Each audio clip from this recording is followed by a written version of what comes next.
Welcome to the Common Humanity podcast, where we are here to have real human conversations.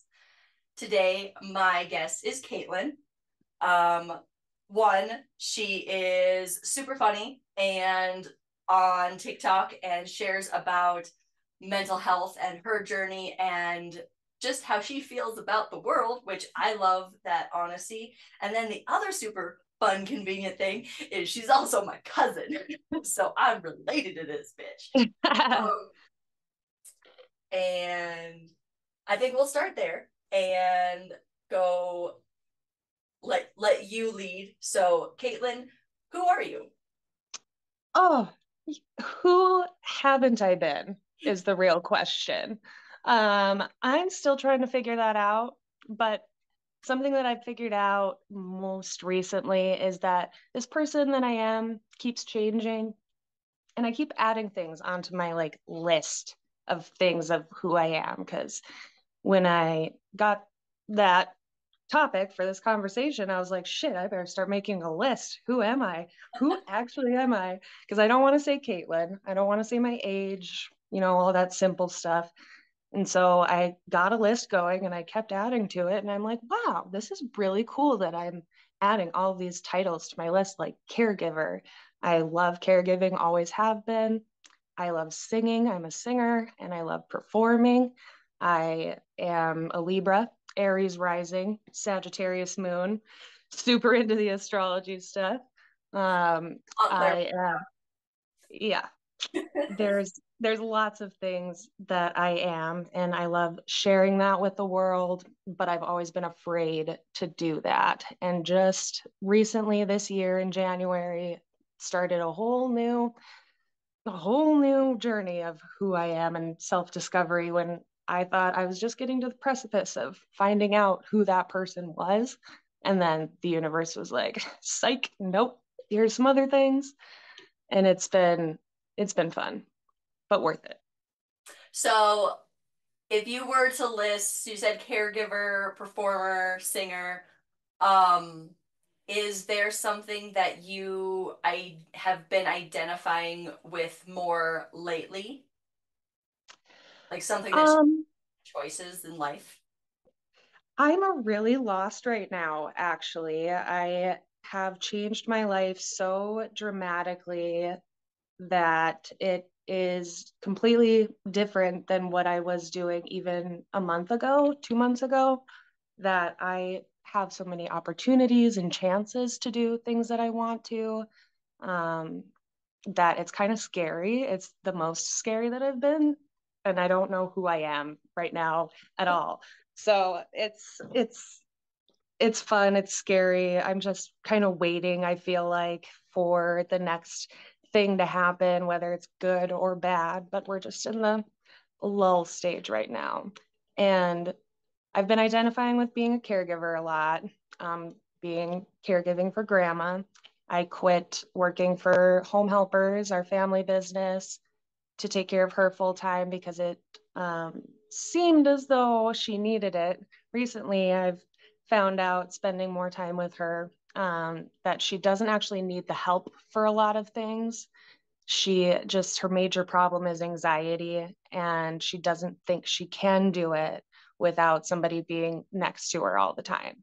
Mm-hmm. And which is my biggest pet peeve, in caregiving, is people that don't help themselves, that have every chance and opportunity and suggestion and solution given to them, and they still choose to complain and say that they can't and that there's no way, and they still feel terrible. I just can't with that. That's not my thing. You have to help yourself. I can't do everything for you. So, Yeah, I think that's unfortunately a part of the human condition. Because it's not just people in caregiving. I have the same conversations in like personal training where people are like, oh, I can't do that. Like, sure. there's a big difference between can't and won't. And part of that is that admittance to yourself that you're not willing to try. And it's Mm-hmm. total, to me, it's totally fine. If you don't want to try to do something that is outside of your comfort zone, then that's fine, but you have to admit that it's because you won't try it and not because you're unable to do it. Because Mm-hmm.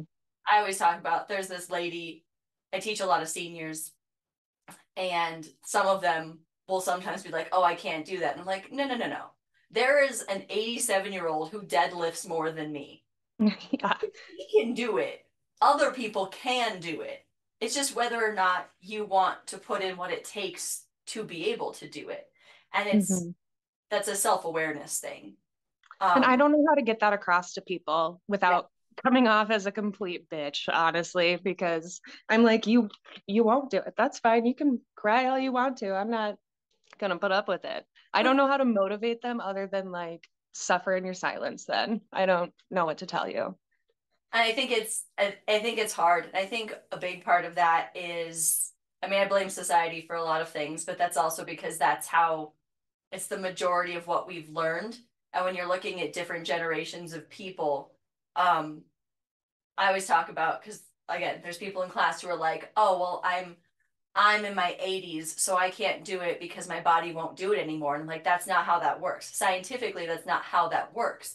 You have been told your entire life that as you age, you become less capable, Mm-hmm. but many people have disproven that.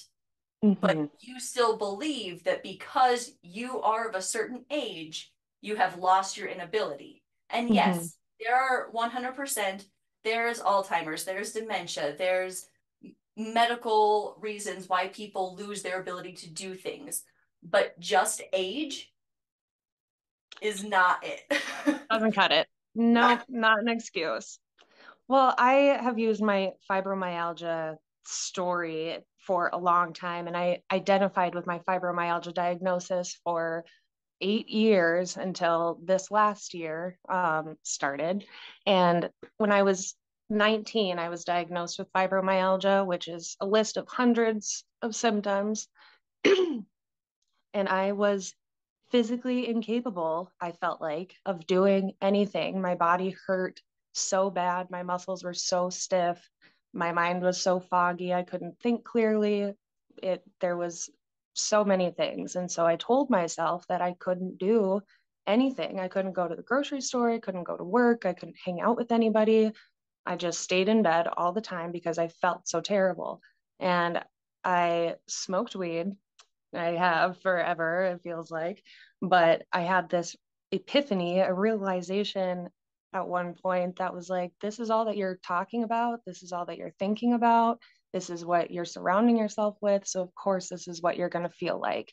You know, it's going to be hard, but you need to tell yourself that you can do it and then try it and then push through it. And eventually you'll get better. And that's what I did. And it sucked. It didn't happen overnight that I all of a sudden felt better. I was in pain every day up until maybe a month ago. I started taking care of my anxiety and my depression and realizing how much tension I was holding in my body for me to be in pain all the time. And so for my whole life, it felt like I was in pain. And but I realized that that's what I was thinking about and talking about was how terrible I felt. And I needed to think differently. And once I did, after a while, I realized how different my life was. And I was working 60 hours a week compared to 25. And I was going out with friends and doing the things.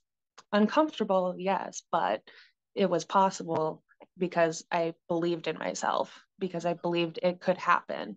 And that's how I've gotten this far in my life is just believing that it's possible and doing the things. Yeah. And I think um, the concept of mind over matter is what comes up when you say that, because it's not just like you can think yourself into feeling better, but it's a matter of like we have a tendency as humans to get into cycles and spirals. And sometimes you spiral downward and sometimes you spiral upward. And it depends on like a lot of where your mindset is. Because if you Mm-hmm. like if you wake up every day, like you said, and you're like, well, today's gonna be a shitty day, then it's probably Mm-hmm. gonna be a shitty day. Mm-hmm. But if you wake up and you're gonna be like, I'm gonna do the best I can, then Mm-hmm. you're gonna look at the day a lot different. And I think one of the hardest things for me was finding the middle ground of like giving yourself grace. Like every day doesn't have to be the most amazing day ever, but it also Mm-hmm. doesn't have to be the worst day ever. It can just be a day. And sometimes you just need a day. Like it happened. It, Yeah. and Rest, heal, like take time for yourself. That is okay. That is the one of the most recent things I've learned too. I had a recent hospital stay in the psych unit for 3 days, and I it took 3 days for me to realize that a nap is okay. Like you can go and take a nap and sleep. Your body needs sleep. You need rest. And I actually called out of sick work today, sick because I needed sleep, and I have therapy this afternoon, and I have a lot of things going on. And so I just slept in, and because I knew I needed it. I knew grandma wasn't going to be very happy with somebody else having to be there, but I needed to do it for myself in order to have a good productive day, a good rest of the week, even because my body needs it. And so listen to yourself and what you need, and know that it's okay to do those things. yeah, and I So, think um that again, that was one of the hardest lessons for me to learn as well. I think it's very common because we don't exactly live in a society that promotes rest. So no, much maybe as one day. um we we all just need to pick up on like the concept of an afternoon siesta. Um and just everybody gets 2 hours in the afternoon to just do whatever they need to do. But um there's this. So, one, have you read Hitchhiker's Guide to the Galaxy or seen it? I've seen it. Okay. So, there's always the whole thing is that the answer is 42. And then they're like, okay, well, what's the question? Because they're trying to figure out the answer to life, the universe, and everything. And they're like, oh, well, we don't have the question. We know the answer is 42. And I thought it was so funny because I was listening to a book about productivity, and there was a whole chapter on rest. And like, in order to be productive, to be your best productive self, you have to rest. And the magic number is 42. Like you have to rest 42% of the time or your body does not function properly. And then Interesting. right? And then my favorite quote, and I'm going to not be able to quote it like correctly, but it essentially said like it's not a question of if you are going to rest 42% of the time. You will rest 42% of the time because if you don't give your body that much rest, it will take it. It will shove you on the ground and put its boot on your throat and it will Mm-hmm. make you take the rest. So like when we all burn ourselves out and then we get sick and then we have like we're stuck in bed for days with a fever and just illnesses or whatever it is Mm-hmm. because we pushed our body past the point of it being able to function properly and our body's like, okay, well, if you're not going to listen to me, we're just going to shut you down. Right. It has to do what it has to do. Your mind is no matter over that point.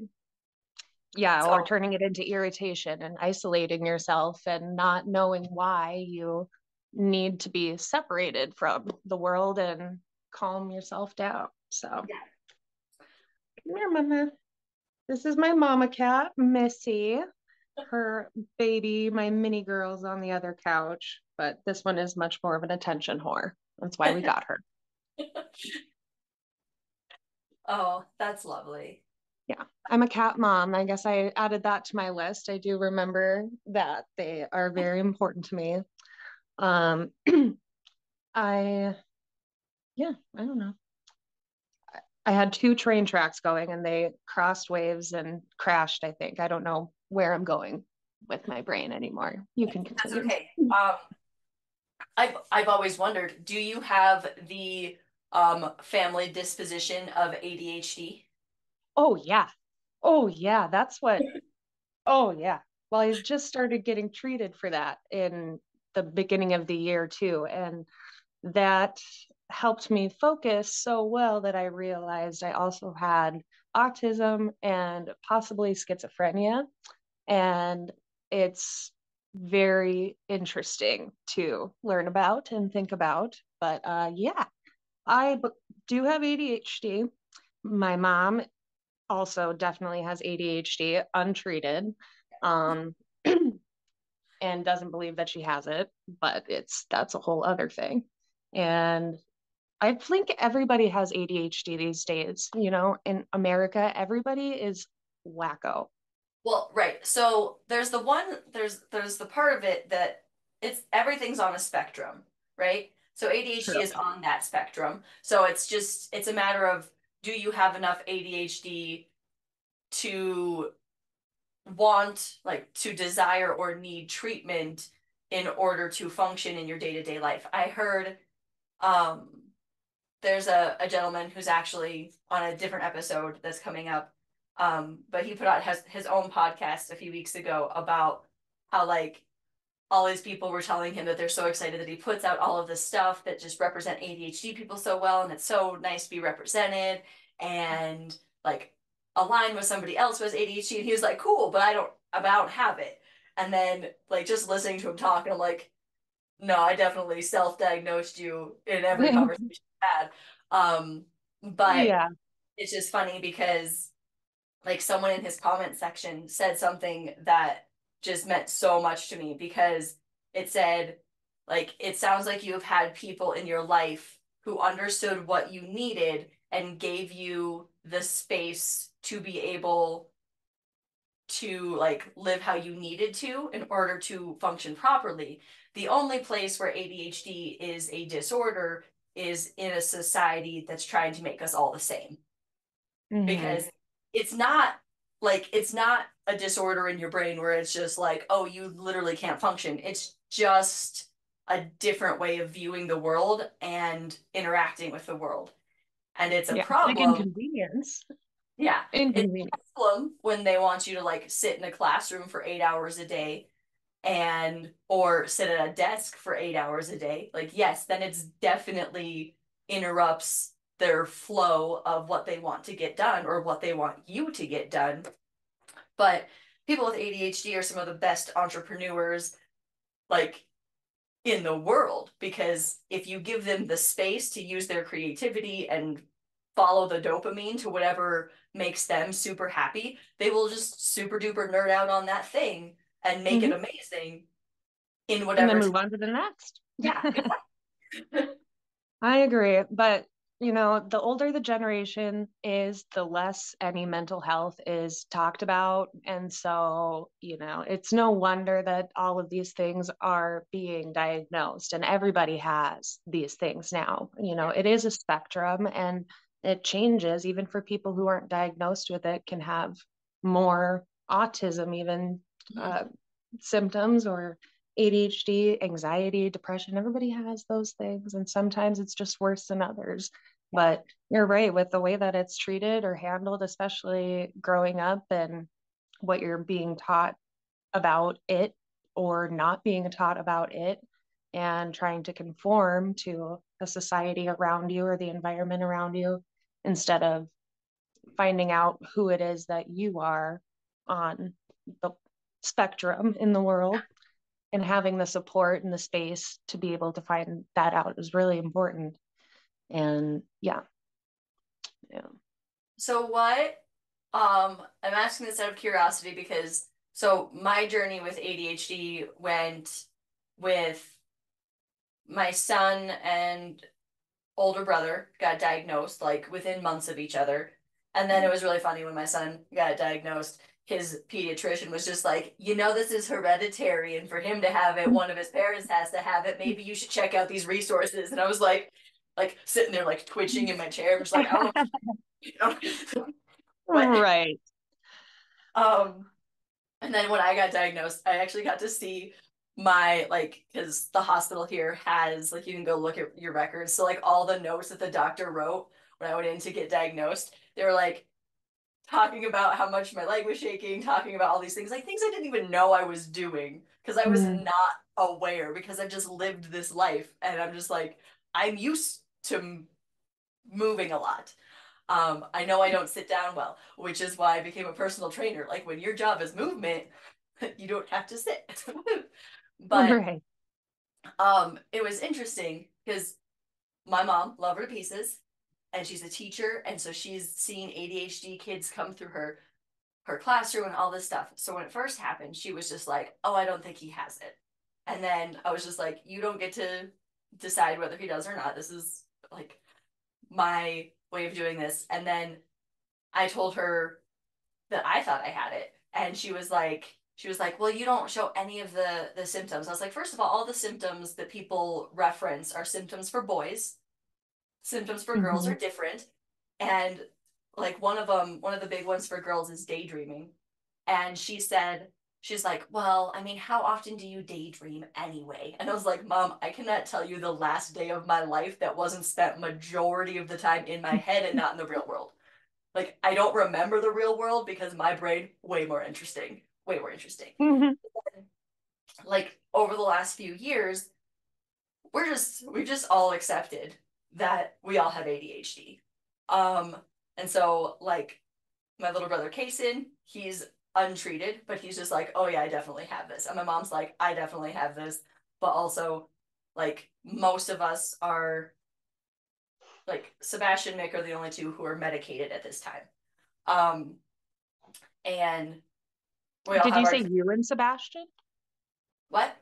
I missed that. Sorry. Did you say you and Sebastian? So Sebastian and Mick Oh, are the okay. Got were medicated at the time, at this time. And for me, it's because I compete in drug tested powerlifting, and if I take so ADHD medication will ding on a drug test for that because it's a stimulant. There are Um, some non-stimulants, I which I want to look into too, but I understand that. yeah, and that's what Mick's on, but um, yeah, there's been a it's a decision I haven't made yet. And I mean, quite honestly, it happened like this. I knew I couldn't do a stimulant, so I was going to try to get a non-stimulant, and then I remembered, like it took me a month, but I eventually remembered to call my doctor back and be like, "Here's my decision." And then they didn't call me back for like 2 weeks, and I remembered to call again. And then they didn't call me back for like 2 weeks, and I remembered to call again, and they didn't call me back. And I was like, obviously, I'm not supposed to be medicated because You're doing just fine. Yeah. I'm just like, no, I can't handle it. It's too stressful. Anyway, this is a tangent to Love get into. tangents. Yes. Yes. The next part where I've so I've not been diagnosed with this, um, but I have thought for a long time that I probably fall on the autism spectrum somewhere. Hmm. Um, and I was talking with my friend about it. I wasn't even talking with my friend about it. She was just like, "Hey, did you know that you have like all of these qualities?" Or it was like one of those ones where it was like a TikTok where it was like, "Put your finger down if like these are ADHD qualities." And they're like, "Haha, they're not ADHD, they're actually autism. You should probably look into that." And I was just like, Right. You "But tricked me. yeah." But like I've had these conversations with people, and I've again, it started with talking to my mom, and I was like, "I think this is something that I want to eventually look into." Like it's one of those things that for me, it doesn't change who I am. I obviously am who I am. It's not going to change that. But for me, like knowing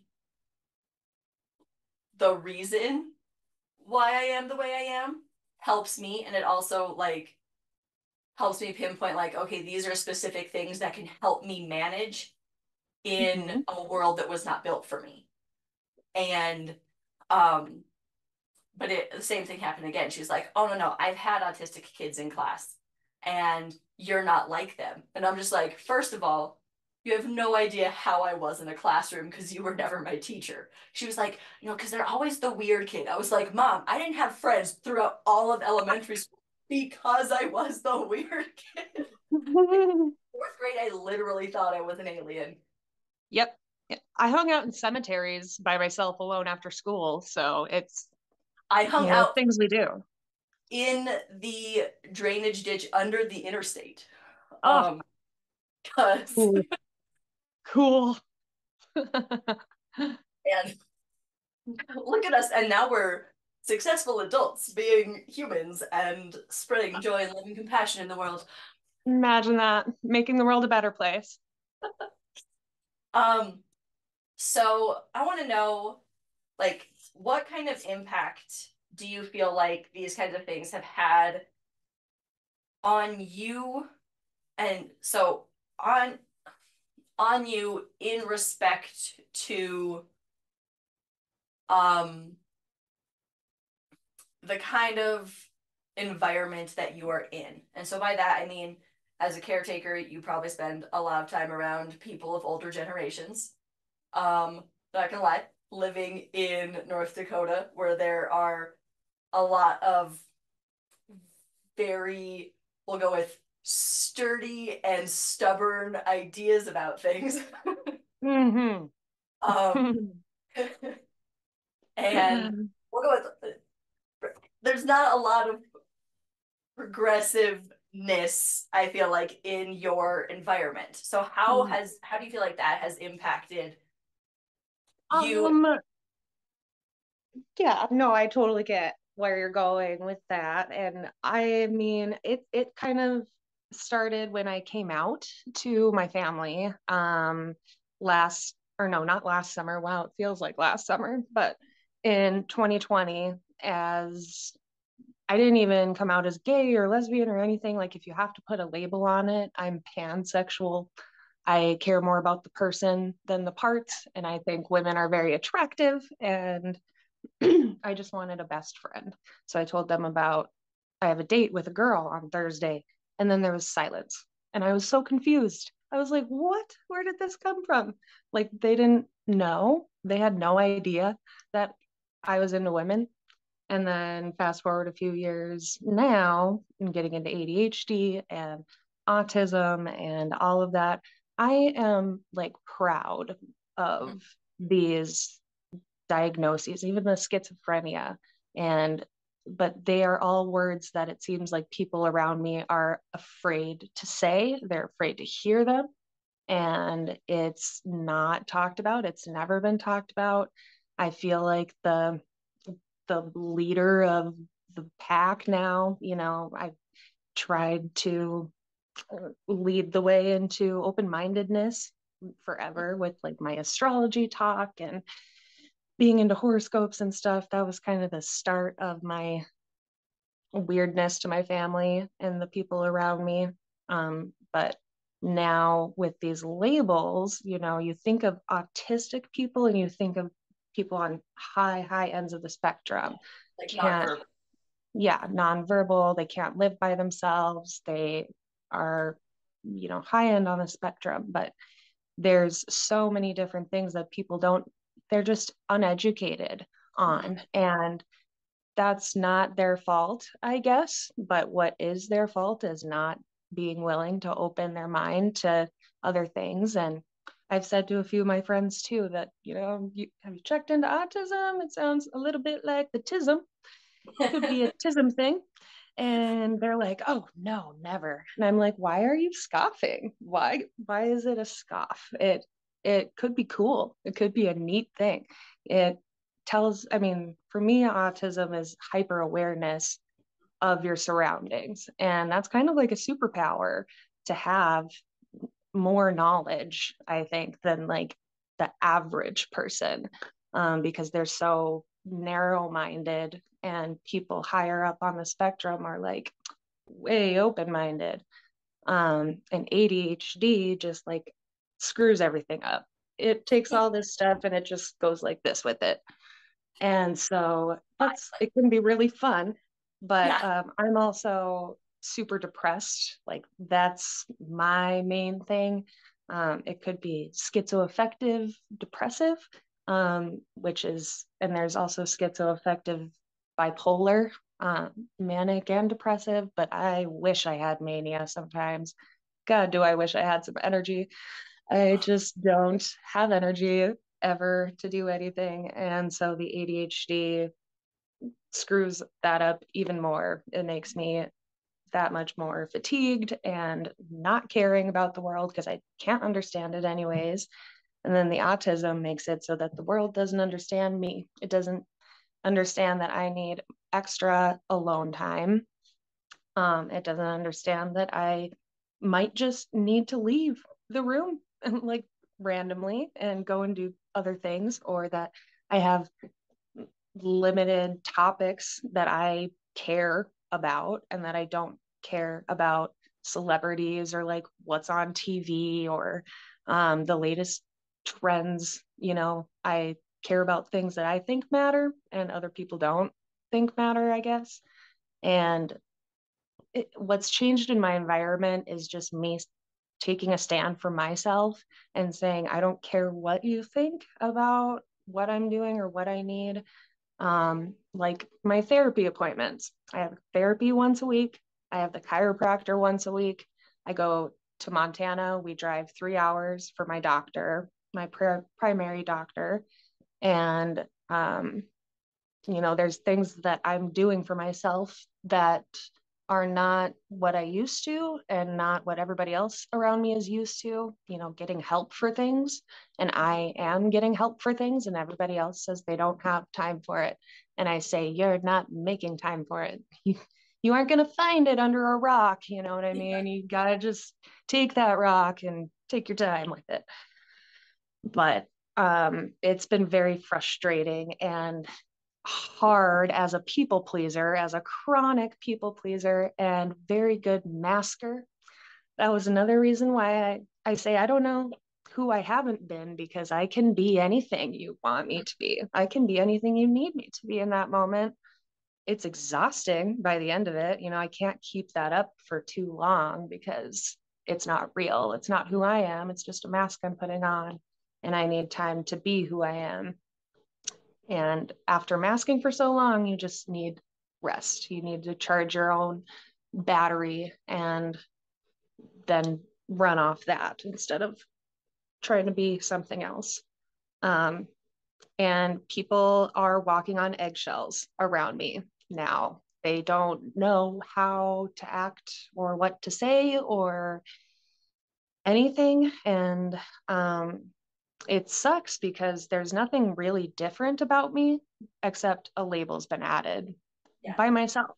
Like, I have been officially diagnosed for ADHD, and my doctor did a few questionnaires for autism and can't professionally diagnose anything, but I am on the spectrum for sure. And when I was at the psych hospital, they didn't have a psychologist, so they couldn't test anything, but they had a psychiatrist, and he started me on some schizophrenic medications to help with my mood and supposedly delusions and paranoia. I don't know, there's still a little bit. I don't think the symptoms will ever go away, but it's manageable.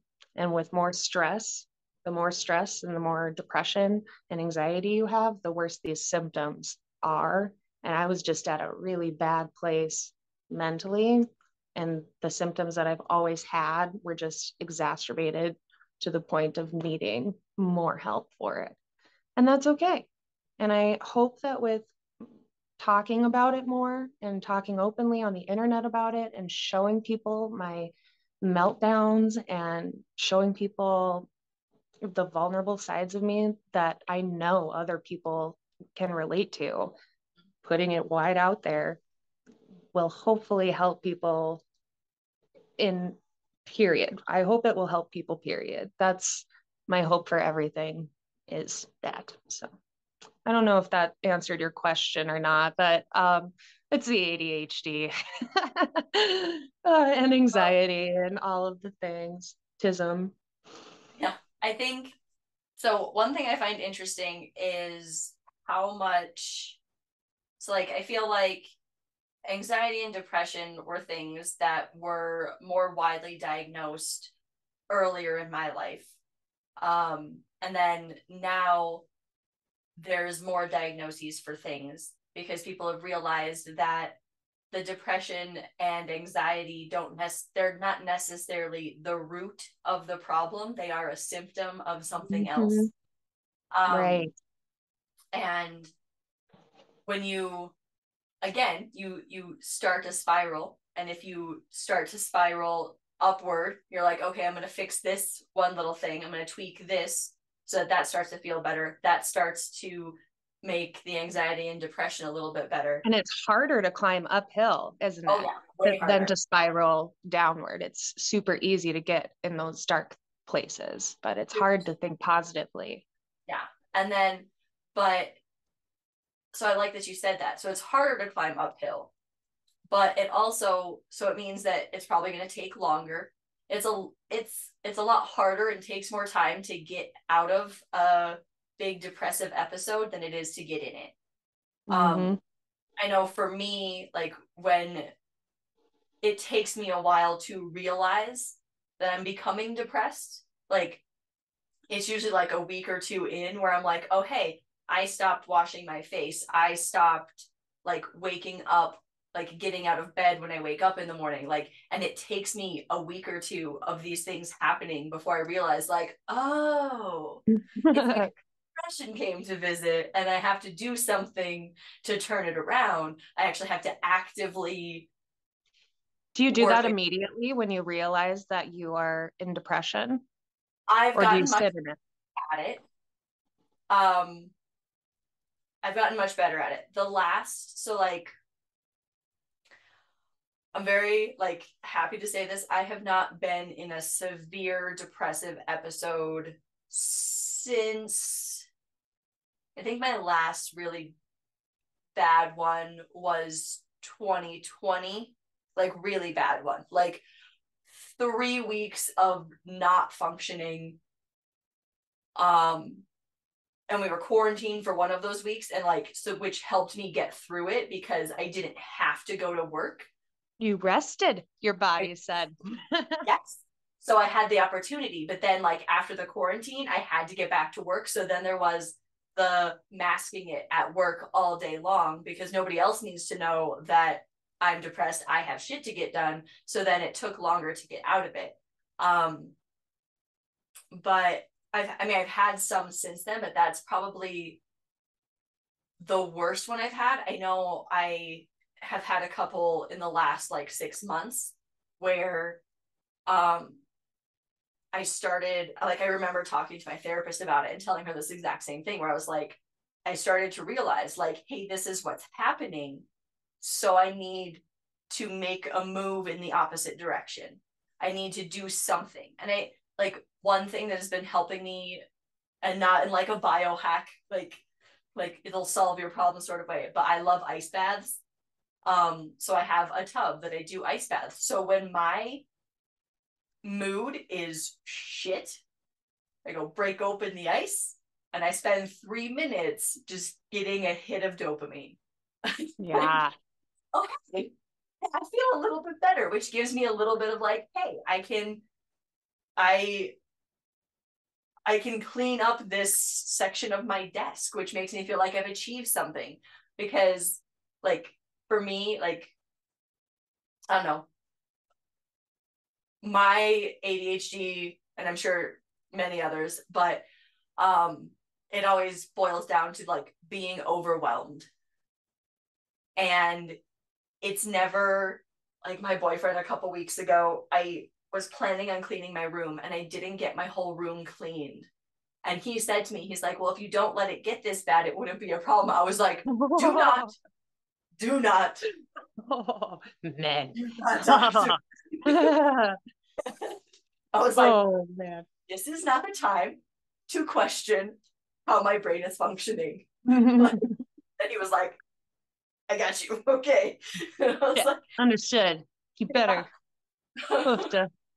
um, but Yeah, yeah, cleaning is such an important hack, a life hack to just feeling better. If you're feeling bad, take a look at the surroundings around you, and like it's probably out of order. And so if you can just put a few things away and clear your space a little bit, huge dopamine. It's the best. and it doesn't have to be like, my brain is always like all or nothing, right? But it doesn't have to be every single surface of your room has to be spotless. Like if you clean that, like clean off whatever's like, for me, it's next to my sink because my Mm. kids come and they just dump stuff here. I'm like, why do I have toys on my vanity? I do not play with them. So I'm like, take back. Oh, but just cleaning that little space, it's like you said, it gives you that little dopamine hit. So you're like, oh, I can achieve something, which Mhm. teaches your brain that you're capable, which means that you can clean the next part of your room. You can put the laundry away that's been sitting there for like 2 months. If you want to. Or you can just live out of the hamper. And it's like Nobody, I always yeah, get, it's not going to hurt anybody. That's what I think of too. If it's not hurting anybody, it's fine. yeah, If it's not hurting me, it's fine. It is what it is. But yeah. Um, but yeah, I don't know. It's crazy. I totally lost my train of thought. It went somewhere else, but it sorry, I derailed it. happens. Um, but no, I think it's like that idea of giving yourself the time that you need, and that you can take baby steps. You can take, like, you don't have to finish everything the moment you start it, which I know is difficult. Like, I've always been that kid. Like, I cannot, not cannot, could not for a very long time. I could not stop in the middle of a chapter. It did not matter if the chapter was 60 pages long and I was tired. My brain was like, no, it's not allowed.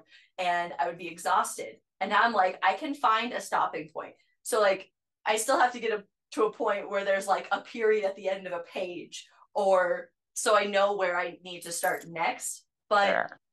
it's something that I had to learn. And It's all it's about not, unlearning what it's we all have about, learned and yeah. being open to learning new things. What we Mhm. were taught just doesn't matter anymore. It our brains lie to us all the time, and people live in their brains so often that they identify with their thoughts, and they are not their thoughts. You are the observer of your thoughts. You're having this experience, and you don't have to get caught up in it, and you don't have to make rules for yourself that don't make you feel good. You don't have to continue living your life in ways that don't serve you anymore.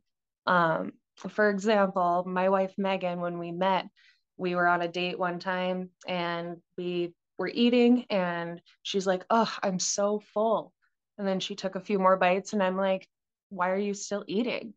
And she's like, "Well, because I have to finish." And I'm like, "Says who?" And she's like, "Well, that's how I grew up. My dad said you finish what's on your plate." And, we didn't have money back then.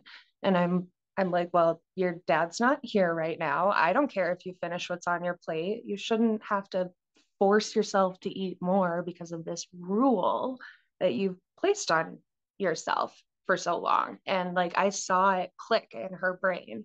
And she was like, I I really don't have to eat this. And I'm like, no, push it aside. And it's changed her life ever since. And as if we could realize that we are placing these rules on us, and it's not how the world works. The world works however you make it work. What you Yeah, can do whatever you want to do. But I mean, it's just a morality thing beyond that. If whatever you do, good or bad, that's for you to decide. Other right. people to judge. You're judging yourself constantly. Yeah. So I share this a lot, but my similar experience was when I was in eating disorder recovery, when I had the epiphany that when you're hungry, you're supposed to eat, because I spent so much of my life being like, well, I'm not allowed to have this, and it's not time to eat yet, and this isn't part of Mhm. my like diet plan, and this isn't. And my dietitian was just like, so what is your body telling you when your stomach is growling? And like, well, when it's hungry. And she was like, which means it needs, and I'm like, food. And she's like, okay, so if you're telling you it needs food, it needs food, what should you do? Like, give it food. Imagine Right. that. It's just like, it's something that's so simple, but So we've simple. we've It goes way over our heads. right, because we live in a world that, like, I feel like it desensitizes us to listening to ourselves. We listen to, Mhm. what's popular. We listen to the news. We listen to our peers. We listen to like fucking quacks on the internet who are just like, you need to cut out every single food group and just, Or I don't eat know. 3 times a day. I eat usually once or twice a day, a lot, or sometimes all throughout the day. But just like you said, listen to your body Yeah, is and not. literally every body is different. Every body is going to need slightly different nutrition. Like I have allergies. I'm not going to go tell other people that they shouldn't consume dairy and wheat because I'm allergic to them. No, if I could eat a fucking grilled cheese sandwich, I would, but I will get a rash. And I don't want a rash, so I don't. No. Like, if you don't have reactions to something, go for it. They're like, Right.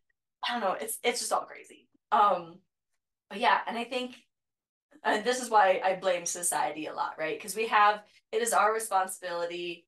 So like the quote that it's not your fault what happened to you, but it's your responsibility to fix it. So to me, that doesn't just mean, you know, if you lived through traumatic events or were abused and things like that. Like, yes, it definitely applies there. But it's also, we have all lived in a world where it is not our fault that we were taught what we were taught, but it is our responsibility to unlearn the things that are not serving us. Hmm. So for me, that was grind culture. Like, I realized I don't have to work 80 hours a week doing something that's not making me happy Hmm. because I need to achieve things. I don't need to, because all it did was increase my stress, which increased my anxiety and my depression and just everything. And then I was unhealthy because it was serving somebody else. No, like Right. literally, it's like the big concept of you can't pour from an empty cup. Like if you pour yourself so dry that you can't survive, you literally can't serve anybody else. So if And then you you're know good, what? It's your fault. It's your right, fault. I don't know. It's society is shaped from whatever it's been shaped from, but I think what we're coming into now is a more present and a more self-aware society. Thank God, because like I feel like I've been at that self-awareness since I was born and like realizing that I yeah, what I'm getting to is you are the decision maker of your life. You've yeah, gotten yourself here, you are getting yourself where you're going, and like people are mean and shitty things happen, but such is life. And, all we have to blame is ourselves for where we're at in life and where we're at mentally and physically. And people say that, like, you can't, I people can change um, a lot about themselves and where people think that they just can't. And that's that closed mindedness part of it. And that's their own fault for not doing it. It's not their parents' fault for raising them wrong. Parents did the best they could with the knowledge they had at the time and whatever. I mean, we've all got issues there, but um, it is your responsibility to live your life. You don't have to do it the way that you saw other people doing it. You can be completely different. And if you aren't living your truth, that's nobody's fault but your own, because people are going to judge you or say whatever or do whatever. I mean, my whole family could have just blown me off when I came out to them about liking women, and that wouldn't have changed my decision on liking women. I would have said that is really sad for you to want to lose me over this, but this makes me happy. And so that's what I'm going to go with. And if I didn't go with that, then still wouldn't be happy with people that didn't like who I was. So, um, if you're not doing what you love, if you're not happy, then there's something wrong with you somewhere. yeah. And I mean, I feel like it always starts with yourself. And how you let your environment impact you. So like, which Mhm. goes back to when I asked you that question, how that environment impacted you. I really liked your answer because you said that like I envisioned like you dropping yourself as a pebble into the water. You were just like super cool. You might not accept help, but I'm going to ask for help because I know I can't do it on my own. And there are people who are trained to help me be the best person I can be. So I'm going to do that because we were never meant to live as in secluded individual lives. Like humans have always been tribal, humans have always relied on each other. And it is only a recent adaptation that they've tried not to. So, yeah. Yeah. Well, and when you see all the protests and the riots going on around the world right now, and and the TikTok banning even, and people getting so upset about that because they found community finally in that app and people that they can relate to and family and there's it's shoot. I lost where I was going. I looked the wrong way, I guess. Um I don't know. Yeah, people are being a lot more separated now, and the internet, thankfully, is bringing us more together. But they're trying to take that away too. And separation and division, causes trouble and distrust. And for some sick reason, that's why they like it. But I'm really glad that there's so many more people out there that are not like them. I don't know who they are, Yeah. whatever, 1% maybe. Whoever runs the world makes those decisions. But it's a wild time we're living in right now. I'm really excited for it. It's all like happening so fast. People finding out more and more about what's going on around the world, more than just what Fox and CNN put on the news. Yeah. And wild. Happy to be here with you. All right. So before we end, I have a little card game that we play. So we have Ooh, 3 questions.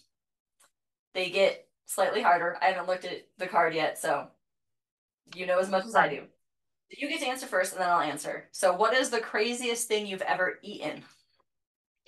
Octopus, and it was the best thing ever. Oh, but I've tried octopus a couple times since then, and it's never tasted the same. So, did you taste it like at the coast the It was first? in Mexico.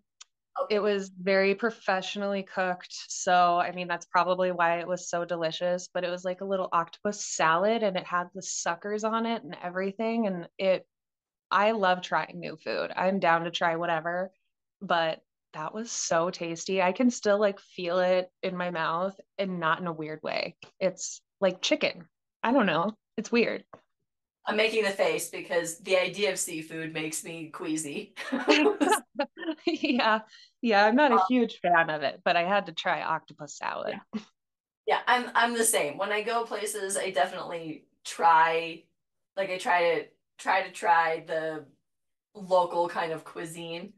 Um, Mhm.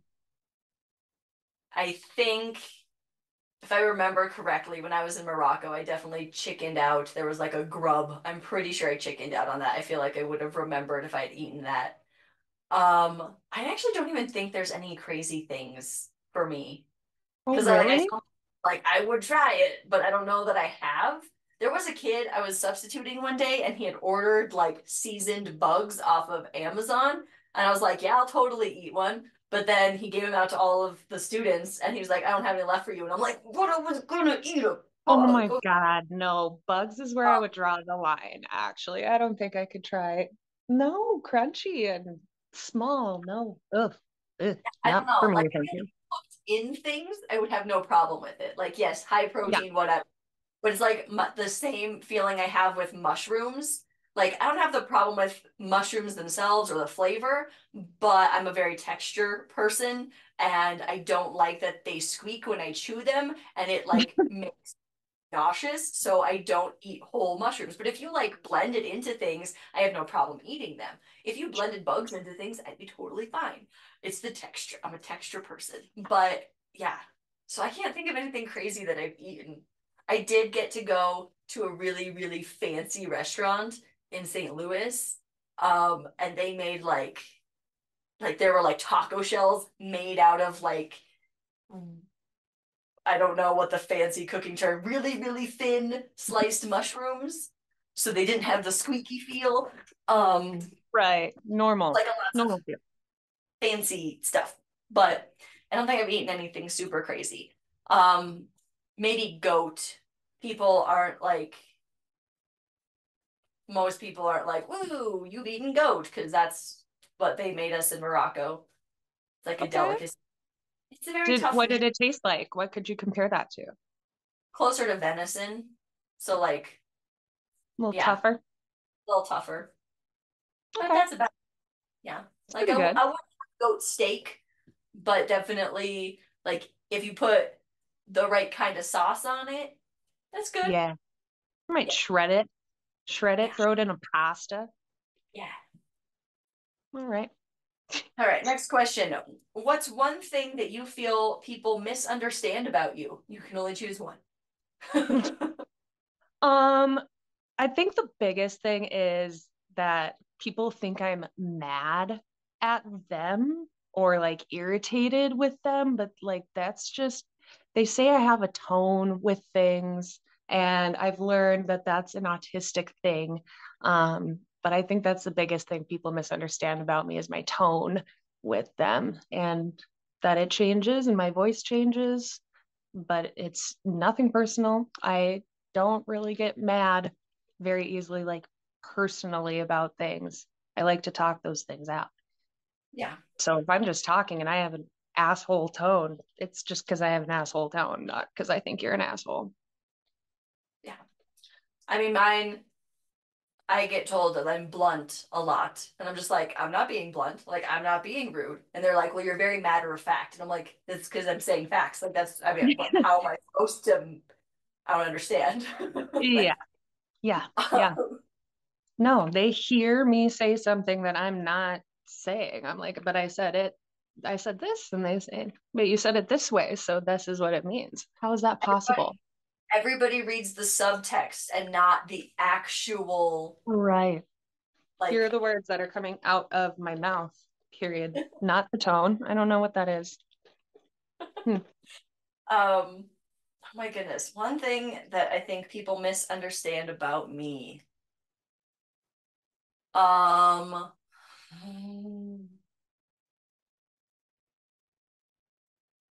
I'm gonna go with something similar, honestly. Just because I'm tough doesn't mean I'm mean. Like, I'm a really nice fucking person, but I also like do a lot of like I can handle a lot. And so Yeah. people assume that like I don't have a soft side. And I'm like, no, I just don't lead with my soft side because I wear a shell in the world. Yeah. And It's cold out here. when the more you know me personally, the more you know the soft side of me. Mm. Because the more I trust you, the more I share that with you. But it's hard to share the soft side with everybody. Like, and there's like, I'm all about sharing vulnerability, but there's a big difference between sharing vulnerability, like sharing my story of the things I've been through as like factual things that happened and sharing the emotions that it brought up. Like, those are two very different things on very different Hmm. levels. So, yeah. Yeah. I think that's what's stopping me from talking about my story on TikTok more is like putting it as a funny matter of factual.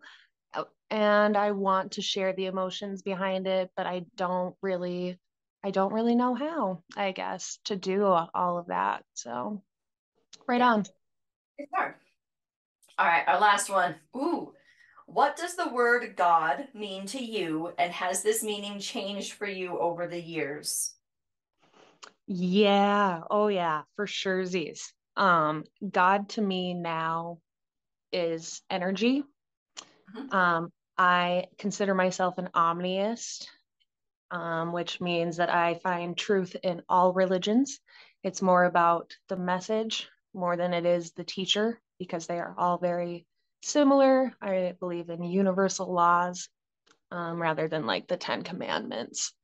And a church has always been a thing for me, only because of my family and my mom wanting to bring us to church, and that was just the right thing to do. That was the thing we did growing up, was go to church. And so when I graduated high school and left to do my own thing, I quit going to church, but I always knew that there's something more.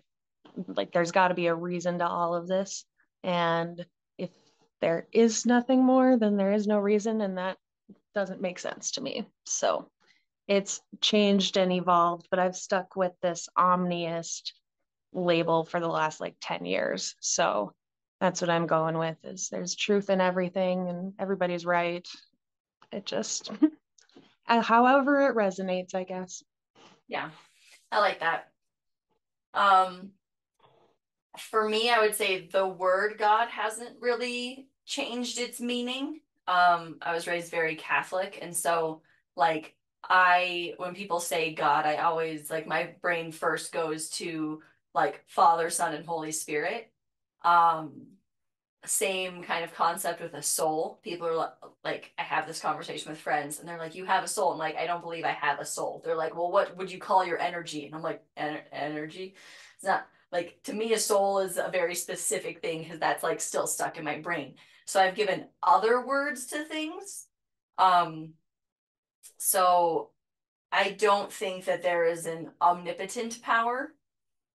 Um, I don't think that there's somebody in charge of all of us. For me, if there is a creation sort of scenario, um, I feel like it takes away my choice in my life. Mm-hmm. I don't believe in destiny. I don't believe in things like that. I do think that there is energy at work. I think we all have energy. I think how we hold ourselves in the world has an impact on the energy around us. Um, there's a line from a song I like by Watsky that just gives me tingles because I'm like, that makes sense. Because he says, "I thought I was an atheist until I realized I'm a god." Mm-hmm. Um, because the where God has been able to change a meaning a little bit towards me is the idea that I am God and that everybody else is also God.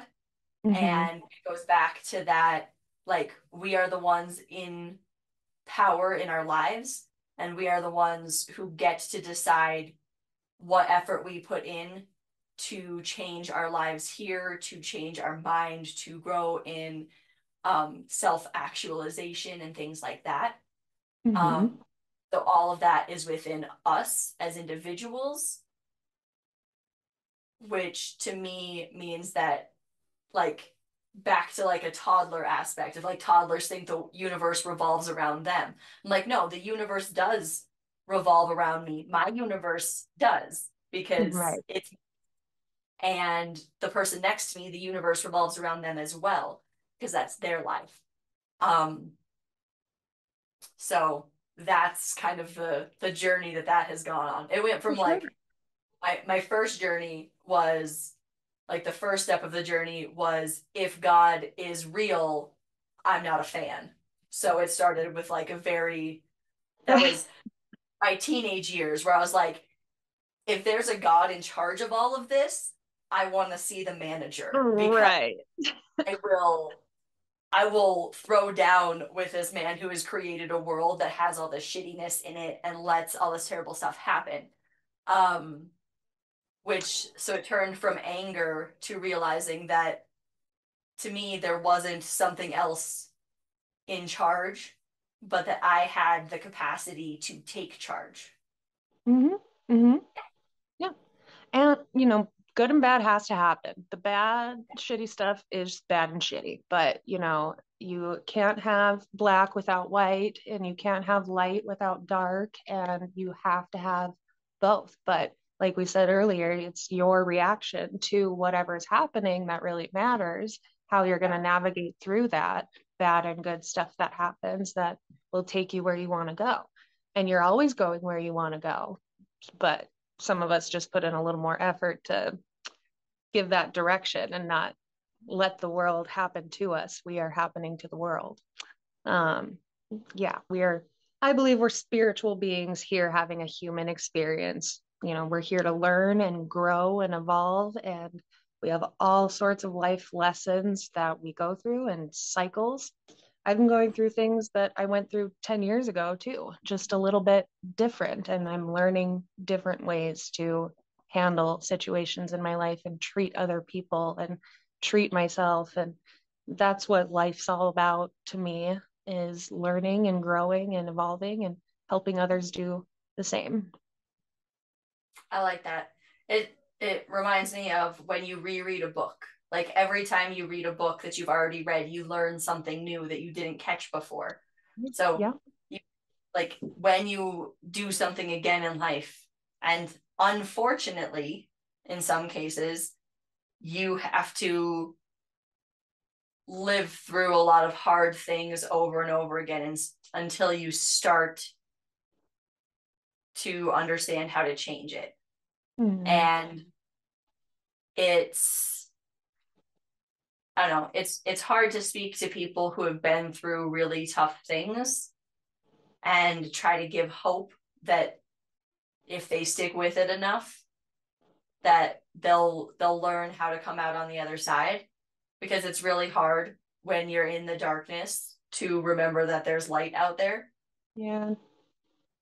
Try to climb up. Yeah. But that was so, side note, back to the thing I was talking about, like dropping into depression. There was like the analogy that I used with my therapist was that like I realized I was falling into a hole. Like I was falling into that like pit of despair. But I eventually, like every time it happens now, I catch myself a little bit sooner. And I'm like, I don't have to hit rock bottom anymore. I don't have to reach the bottom of the pit before I start climbing. Like I can stop myself halfway down or a third of the way down and start climbing back up. Like I don't have to wait until it gets really bad. And that has been a hard lesson to learn, but also tremendously worth it, because being at rock bottom's not fun. But it is comfortable. It is comfortable sometimes. Yeah, Yeah. it is not fun, but for a lot of people, that's where they feel the most familiar too, is being sad and dark and lonely. And that's where it's easy and comfortable, even though it's sad. And it's a long, hard climb up there to be good, and can't see the light. So what's the point? But I'm really proud of you for catching yourself when that happens, and because that is not something a lot of people can do, being that it's easier to fall than it is to climb. Well, thanks. You're welcome. So before we sign off, is there one last thing that you want the world to hear from you?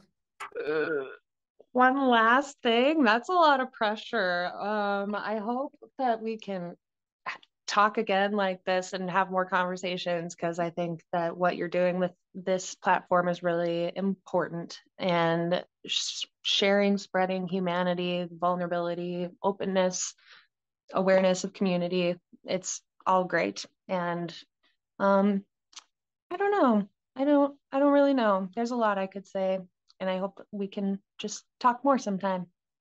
That works. All right. Well, Whew. thank you for me on the Common Humanity podcast and having a real human conversation with me.